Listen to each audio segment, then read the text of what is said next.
our family came here in 1916 and hauling logs off the bottom of the river when it first started. When my granddaddy gave me my first outboard when I was 12 years old. Before school and after school, I'd run trout lines in the river there, and we'd clean them after school there, and I'd sell them and make extra money. In fact, that guy that owns that boat right there, he was commercial catfishing up to about 2 years ago. He'd come down to the docks and he's heading shrimp and stuff and get 5-gallon buckets of shrimp, put them in the freezer, shrimp heads, and then in the off season he'd go commercial catfishing. And he did okay, but the problem is, it was a great business, been a great business for years, but now they've gotten into the pond raised fish, and all the restaurants want a certain size, like the frying pan size.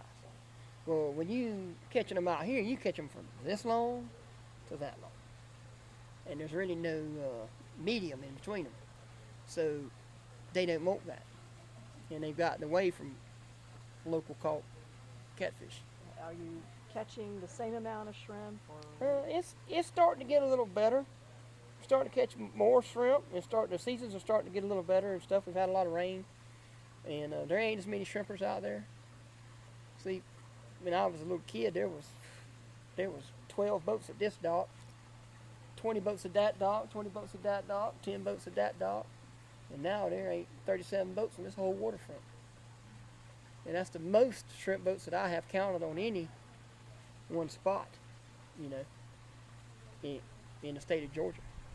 And why this is like the last stand right here. It's just hard to find anybody that wants to do it anymore, really. It got to the point now where it got so bad you couldn't get nothing for your shrimp that people got hill jobs, and everybody's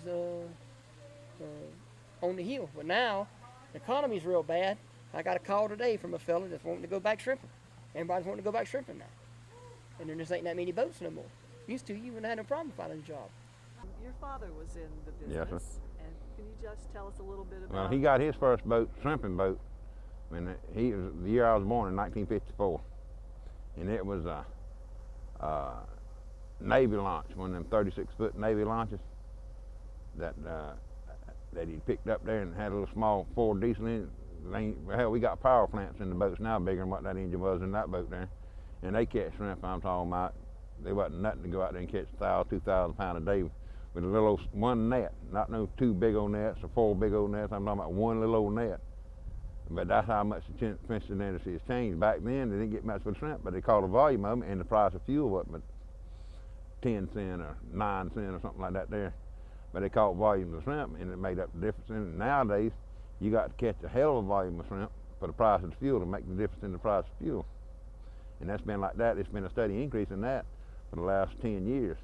And the domestic shrimp prices have fallen, so because of the imports have been coming in the country, cheap imports from China and Ecuador and Peru and all them countries like that. More and more countries, Taiwan and all them, more and more countries are getting into pond raised stuff, and naturally the price is falling more and more and more because everybody's competing against each other.